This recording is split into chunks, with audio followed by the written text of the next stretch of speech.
श्री भक्त गोपाल चरवाहे का। पहले ऐसा हुआ करता था कि सबकी गायें जैसे चराए तो सब लोग अन्न आदि जो है उसके घर भिजवा देते थे और गायें छोड़ देते थे। वो ग्वाला ही कहा जाता था। सैकड़ों लोगों की गायें चराता था और उसके घर में अन्न आदि जो आवश्यक सामग्री है भिजवा दी जाती थी। ना तो एक अक्षर वो पढ़ा लिखा था और ना कभी उसने भगवान का नाम या कोई चर्चा सुनी थी। उसके कोई परमार्थ से संबंध ही नहीं था। बस गाय चराते थे, जंगल में रहते थे, पत्नी भोजन पहुंचा देती थी और परिवार चलाने के लिए गांव के लोग दे देते थे अन्न, क्योंकि सबकी गाय चराते थे। ना तो उसको किसी धर्म का ज्ञान था, ना किसी साधना का ज्ञान था। एक दिन देखा जंगल से एक मंडली जा रही संतों के। ओ श्री राम जय राम जय जय राम, श्री राम जय राम, ऐसे कीर्तन। संत जन पहले मंडली बना के चलते थे, तो नाम कीर्तन पद कीर्तन ऐसे। उसको बड़ा आनंद आया। उसको लगा कि इतने झूम झूम कर संत जन गा रहे हैं, किसी से बात नहीं की, पकड़ लिया। अब पूरा तो नहीं, बस उतना राम राम राम राम ऐसे करने लगा। देखो कई बार कहा है, यदि आप बिना गुरु मंत्र के भी नाम जप करेंगे तो नाम जप आपको गुरु तक पहुंचा देगा, क्योंकि गुरु प्रदत्त नाम भगवत साक्षात्कार कराता है। 50 वर्ष की अवस्था लगभग हो गई थी। कभी कोई तीर्थ याटन, धर्म कार्य, शास्त्र स्वाध्याय, सत्संग कुछ नहीं। देखो कृपा, विश्वास।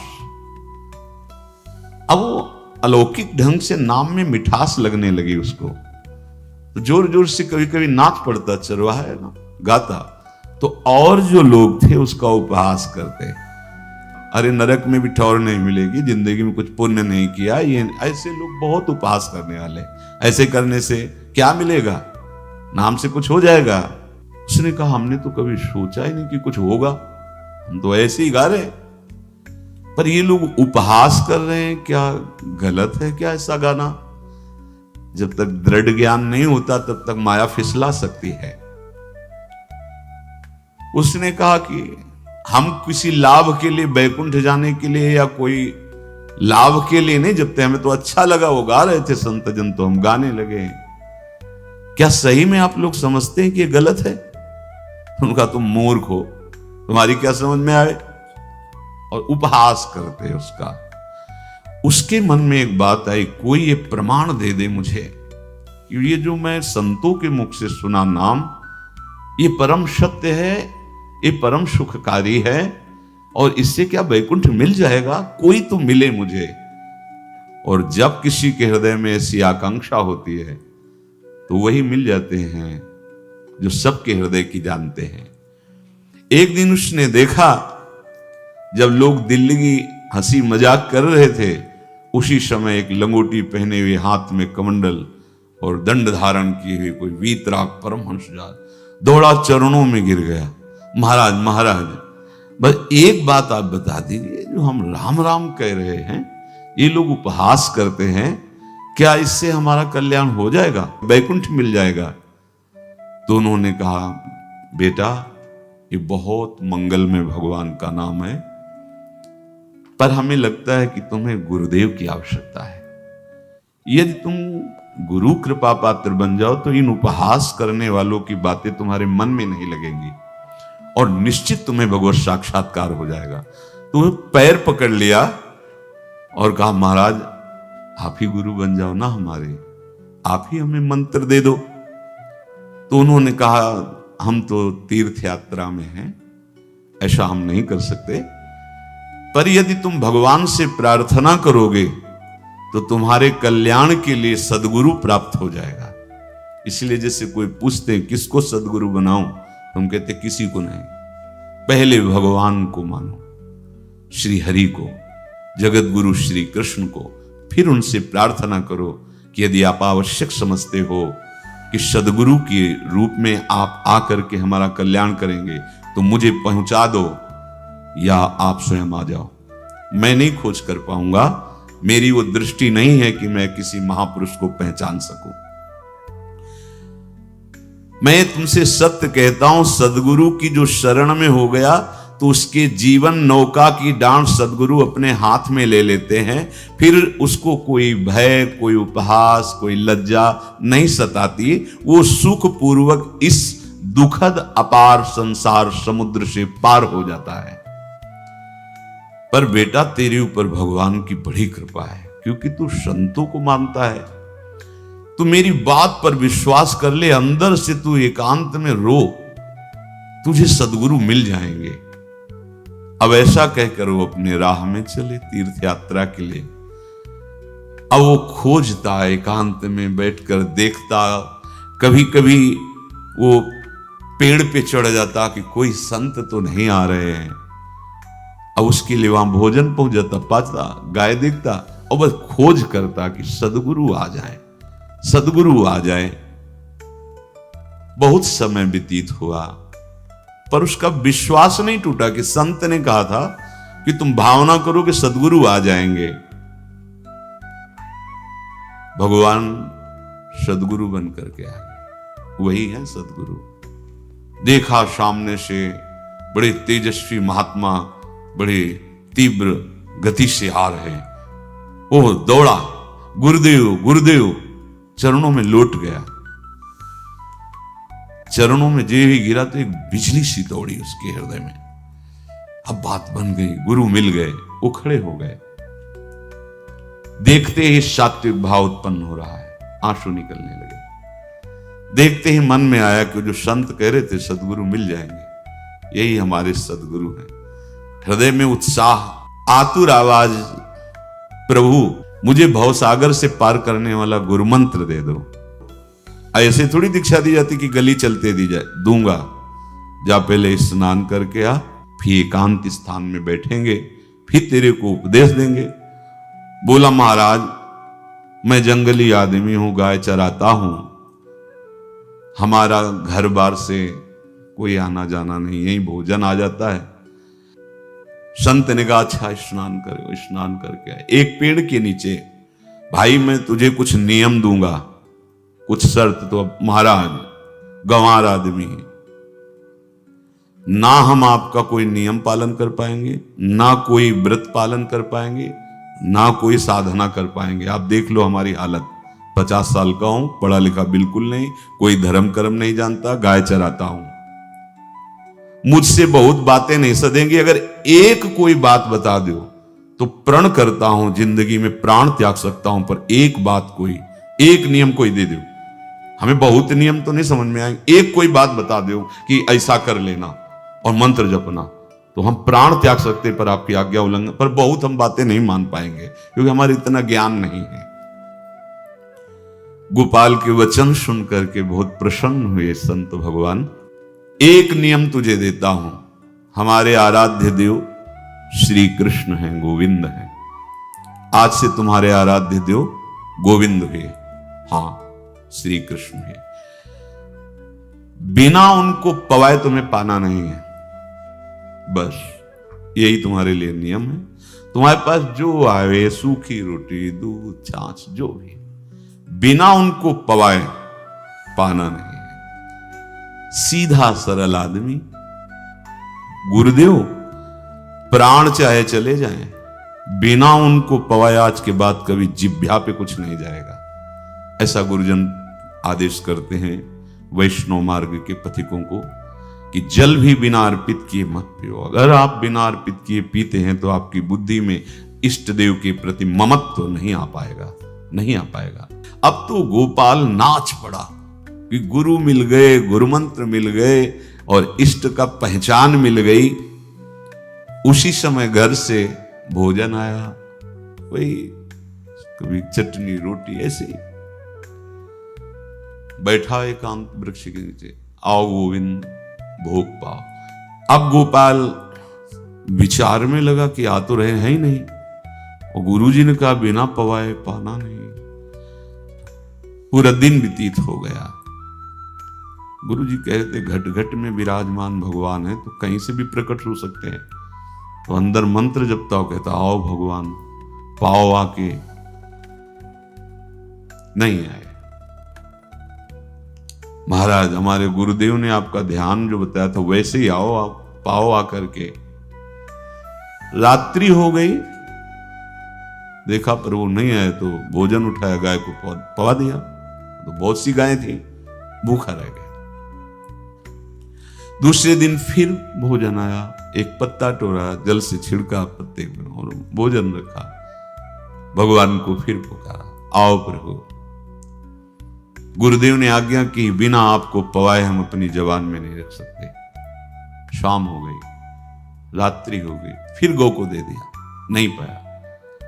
अब एक तो 50 वर्ष की अवस्था और गौओं के पीछे दौड़ना और भोजन पाना नहीं, शरीर में सामर्थ्य धीरे धीरे कम होने लगी। तीसरा दिन, चौथा दिन, पांचवा दिन, छठा दिन, सातवां दिन, दीनानाथ प्राण चाहे निकल जाए, हम गुरु की आज्ञा नहीं तोड़ सकते। अगर आप नहीं आएंगे तो भूखों मर जाऊंगा। पर हम ये बात देखो, ये बात चरवाहा है, कोई साधना पूर्व की नहीं। गौ सेवा के प्रताप से उससे संतों में प्रीति हो गई, नाम की कृपा से, गुरु की कृपा से नामी की प्राप्ति की चाह। ऐसे कई दिन व्यतीत होते गए, अस्थि मात्र होए रहे शरीरा। पूछते कि क्या बात है, भोजन तो हम रोज लाते हैं, आप रोज लेते हैं, क्या पाते नहीं? आपका विषय नहीं। शिक्षा मिलती है, अपने गुरु उपदिष्ट साधन को किसी से बताना नहीं चाहिए। गुरु उपदिष्ट साधन जब तक सिद्धावस्था ना पहुंच जाए तब तक गुप्त रखा जाता है। जो जैसे आप सत्संग सुन रहे हो, इसमें कोई वचन आपको लगा, पकड़ लिया, अब वो जीवन में तभी बोलना है जब उसका प्रभाव हमारे जीवन में आ जाए। नहीं ऐसे नहीं बोलना, नहीं तो निकल जाएगा। और अगर रोक लिया तो मंथन करेगा अंदर और आपको उसमें स्थित कर देगा। एक भी शब्द नहीं बताया कि हमारी गुरु दीक्षा हो गई, गुरुजी ने कहा था पवा के पाना, और इतने दिन हो गए भगवान तो आ नहीं रहे, इसीलिए हम पा नहीं रहे, तो हमारी ये दशा है। देखो आज का समय ऐसा है कि प्रगट में सब इंद्रियों के पोषण की व्यवस्थाएं भगवान दी, चाहे गृहस्थ हो चाहे विरक्त हो, लेकिन क्या हमारे अंदर निष्ठा है ऐसी? सबरी जी जब उनके गुरुदेव पधारने लगे तो चरणों में रो के गिरी कि प्रभु इस पूरे विश्व में मुझ अधम को सिर्फ आप ही प्यार करने वाले, आप ही ने दुलार करके मुझे रखा, नहीं सब जगह ठोकर मिलती, कोई भी संत महात्मा हमारी तरफ देखना नहीं चाहते, और प्रभु आप जा रहे हो, अब कैसे जीवन? जानते हो क्या कहा? हम तो भजन के प्रभाव से भगवान के धाम जा रहे हैं बेटा, भगवान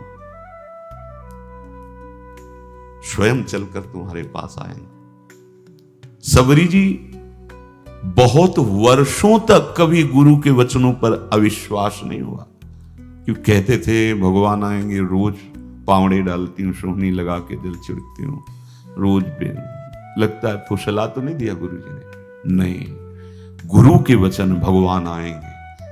शायद ऐसा वर्णन की शास्त्र हजार वर्ष सोचो जरा, और भगवान आए और सबरी को निहाल किया। ऐसे हो गुरुदेव ने कहा है भगवान आएंगे, जब तक वो ना पाएंगे तब तक हमने कहा है कि और उनका उद्देश्य अलग था कहने का कि आप भगवान को भोग लगा के पाइएगा और भजन कीजिएगा तो मंत्र के प्रभाव से तुम्हारे मानस पटल पर भगवान दिखने लगेंगे। ऐसा होता है, पर वो सीधा आदमी सीधा समझा, जब तक भगवान नहीं पाएंगे तब तक हमें नहीं पाना।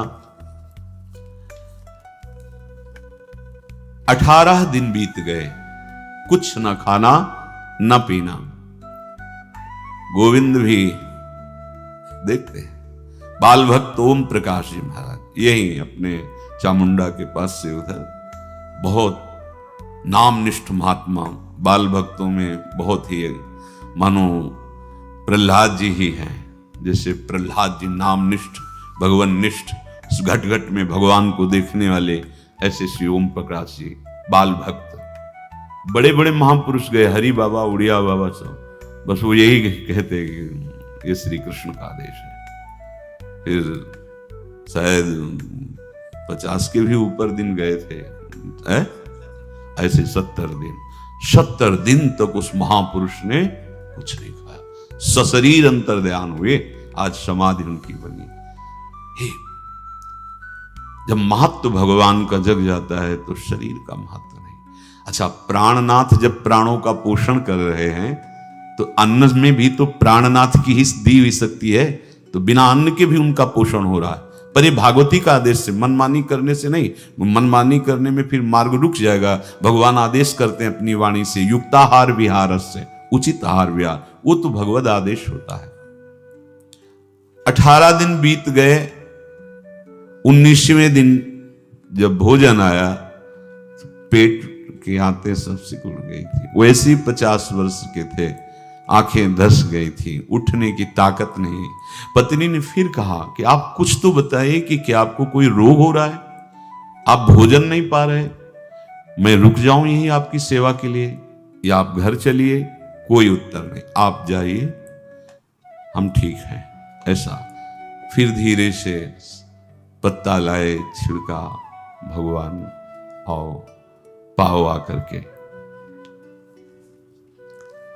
शाम हो गई, फिर गाय को दे दिया। विचार कर लिया कि अब मरना ही है, मुझ जैसे अधम के पास भगवान तो आएंगे नहीं, वो तो भगवान है, पर मैं अपने गुरु के वचन नहीं तोड़ सकता, मर चाहे जाऊं। 27 दिन व्यतीत हो गए, एक कवल भी अन्न नहीं पाया। न चलने की शक्ति थी, न पत्ता लाने की शक्ति थी, न जल छिड़कने की शक्ति थी। जिस पात्र में भोजन लाई थी, लेटे ही लेटे खोला और कहा, प्रभु मुझे पता है आप इस शरीर से नहीं मिलोगे, पर आप जान लो मैं अपने गुरु की आज्ञा का उल्लंघन नहीं करूंगा। ये मतलब जितने महान हुए हैं सब निष्ठाओं में निष्ठावान हुए हैं, अपने लोग फिसड्डी हैं। जरा सा कोई दुख, जरा सा कोई सुख, फिसल जाते हैं। प्राण अनंत जन्मों की बिगड़ी 27 दिन क्या होते हैं, क्या होते 27 दिन? अनंत जन्मों का जमा कूड़ा करकट भगवान साफ कर रहे हैं। यस, जो तन्मयता, गुरु निष्ठा, जो प्राण भूख से व्याकुल, सब भस्म हो रहे हैं पाप अनंत जन्मों के। अनंत जन्मों, जैसे हम सोचे कि भगवान इतने निर्दयी कैसे हैं? नहीं निर्दयी, आत्मा को कुछ फर्क नहीं पड़ता। और शरीर ने जो किए हैं जन्म जन्मांतरों के, वो निष्ठा के कारण दुख नहीं पहुंचेगा। निष्ठावान को दुख नहीं पहुंचता, वो आपको दिखाई देगा दूर से, उसको दुख नहीं पहुंचता, क्योंकि निष्ठा का कवच है, वो कभी कोई भेद नहीं सकता। किसी भी माया के यंत्र में ताकत नहीं कि निष्ठा को भेद सके, उसी को निष्ठा कहते हैं, नहीं भेद पाए। 27वां दिन है।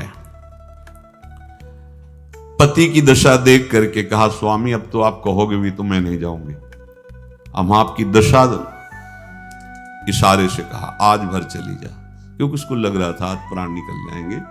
आज भर चली जा, फिर कल से जैसी तेरी आज चली जा। इशारे से, बोलने की भी सामर्थ्य नहीं थी।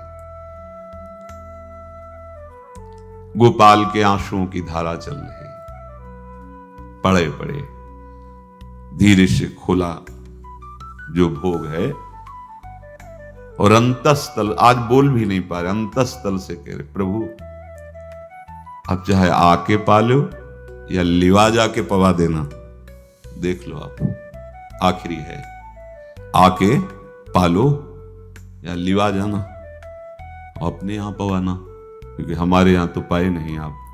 बड़े प्रेम से अंदर से आवाज आई, गोपाल। खुली, क्योंकि बोलने की हिम्मत ने, ये अंदर से प्रार्थना की थी, गोपाल वो अमृतमय। गुरुदेव ने कहा था कि उनकी वाणी से अमृत बरसता है।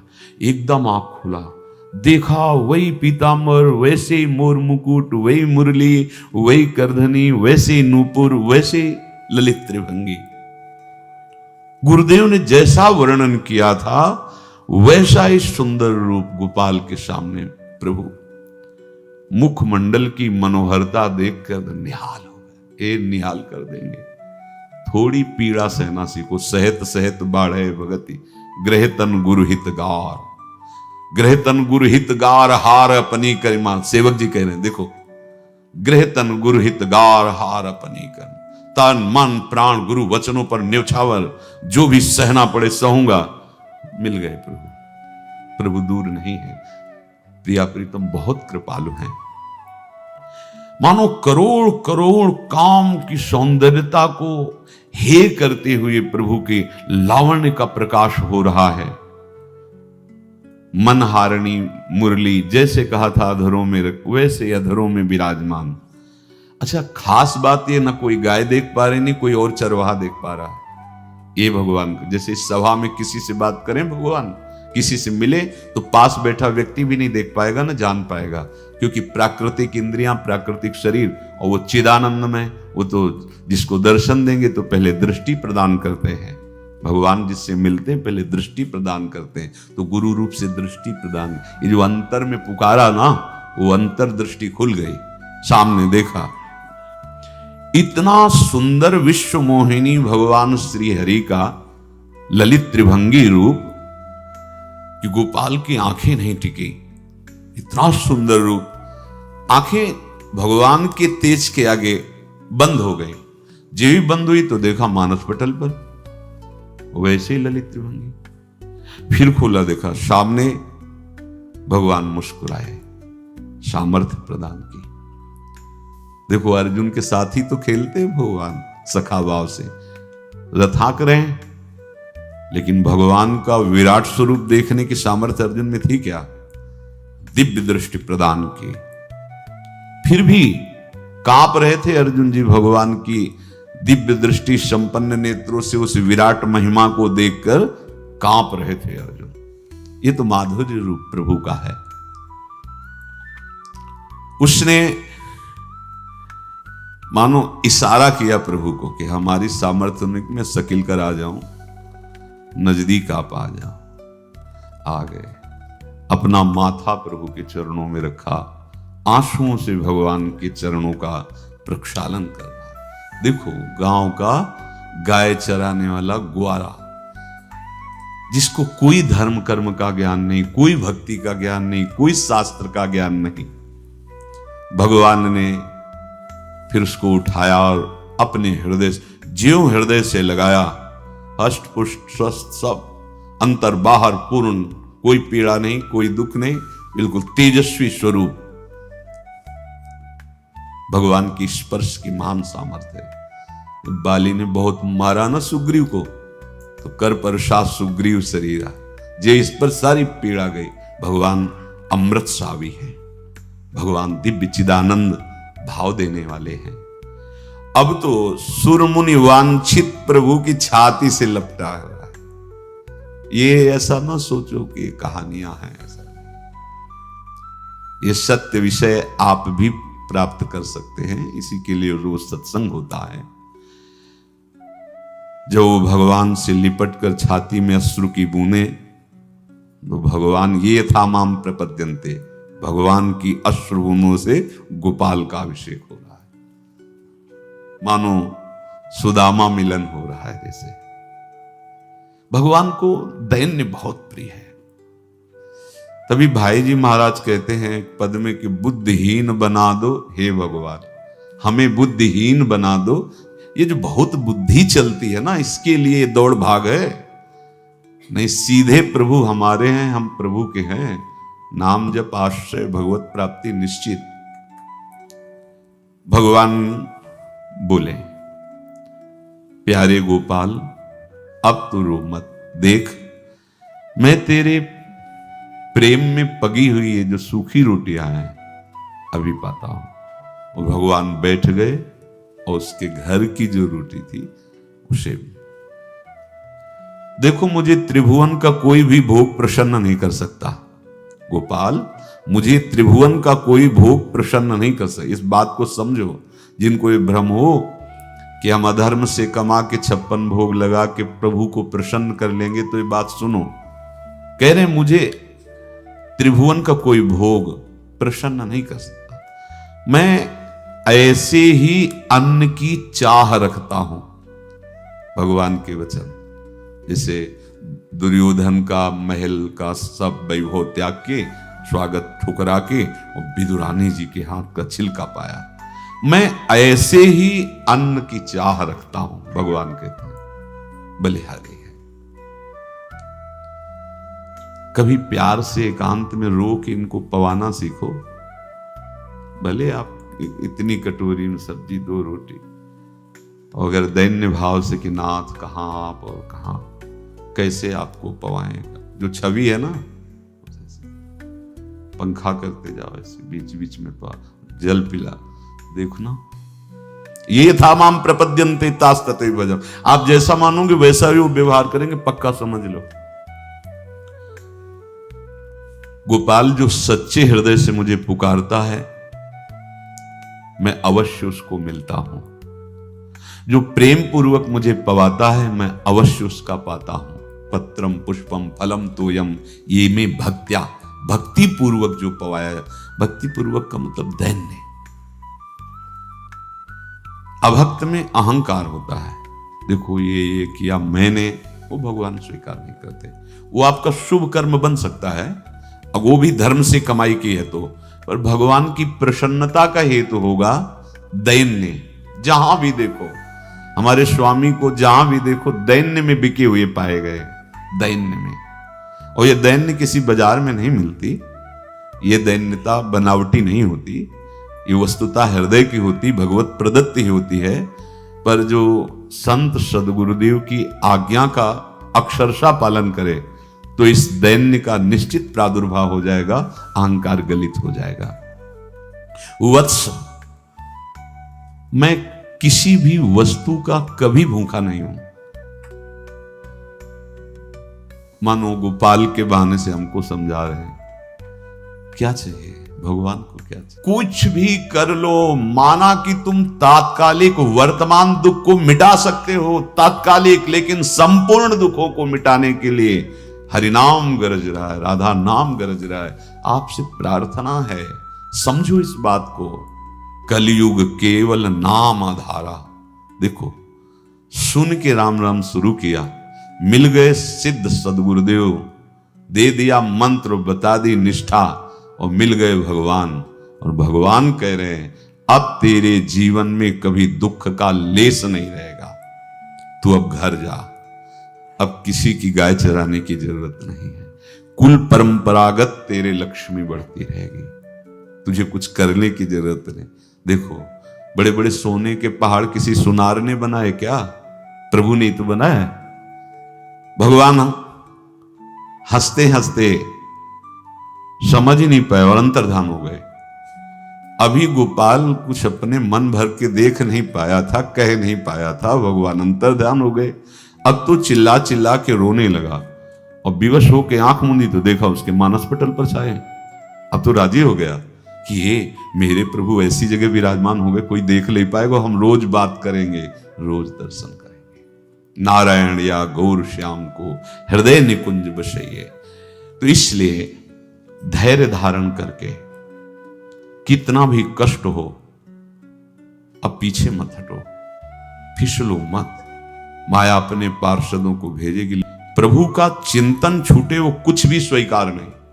प्रभु का चिंतन होते हुए जो हो रहा है उनका सृष्टि का कार्य है, जो जो जिसको सेवा दी हो रहा है। हमारा प्रभु का आश्रय अगर बदला किसी व्यक्ति का आश्रय या किसी अन्य का आश्रय, बहुत घाटा हो जाएगा।